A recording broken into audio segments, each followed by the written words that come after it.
Hi everyone, how are you? Welcome to my YouTube channel. আজকের এই ভিডিওতে আমি ডিসকাস করব ফেব্রিক আমরা কি দিয়ে তৈরি করে থাকি। ফেব্রিক তৈরি করার জন্য প্রয়োজন হয় ইয়ানের। এই ইয়ান আমরা কোথা থেকে পাই? ইয়ান পেয়ে থাকি স্পিনিং থেকে।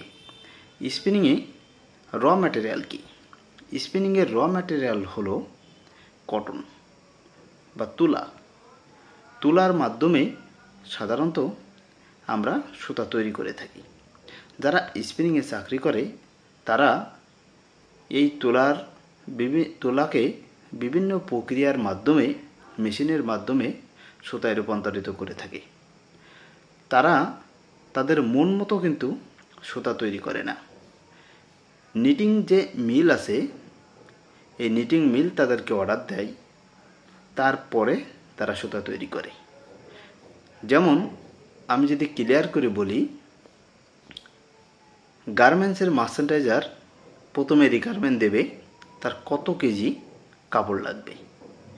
এই কাপড় অনুযায়ী যে নিটিং ফ্যাক্টরি আছে, যেখানে ফেব্রিকগুলো তৈরি হয় সুতা থেকে, যখন অর্ডারটা মার্চেন্ডাইজার তাদেরকে দেবে, তারা এই অর্ডারটা নিয়ে স্পিনিং মিলে তারা অর্ডার দিবে যে আমার এত কেজি সুতা দরকার। কারণ মার্চেন্ডাইজার তো আর সুতার বুকিং দিবে না, সে বুকিংটা দিচ্ছে ফেব্রিকের। আর ফেব্রিক যে মিল অর্থাৎ নিটিং আবার অর্ডার দিচ্ছে স্পিনিংকে সুতার জন্য, কারণ সুতা থেকে ফেব্রিক তৈরি হয়। এখন নিটিং মিল কিন্তু বলে দিচ্ছে যে কত কাউন্টের সুতা তাদের দরকার এবং কত কেজি দরকার।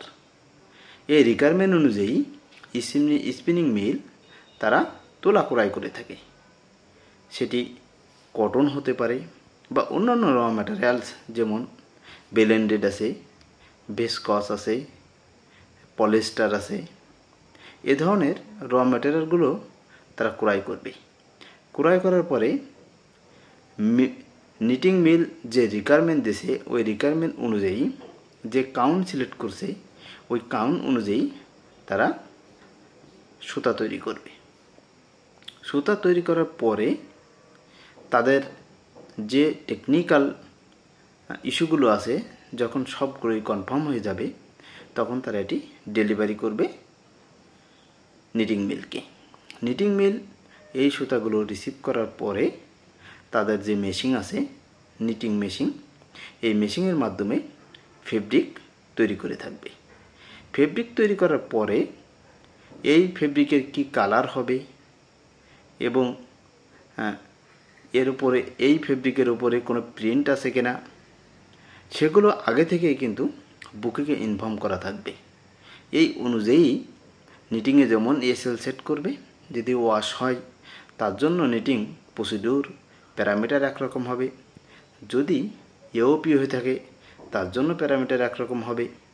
এই প্যারামিটারগুলো মার্চেন্ডাইজার বুকিংয়েই উল্লেখ করে দেবে।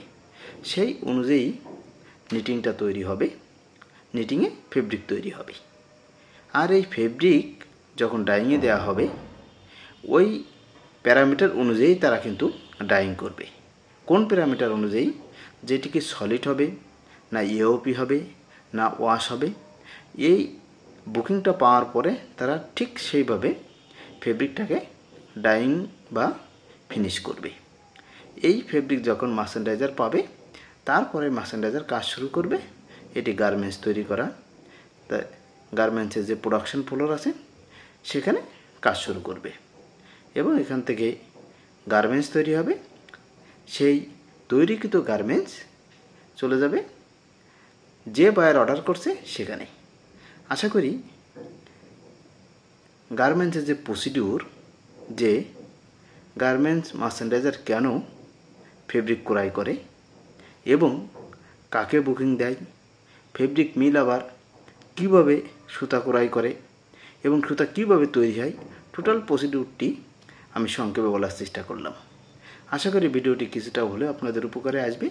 Thank you all. আল্লাহ হাফেজ।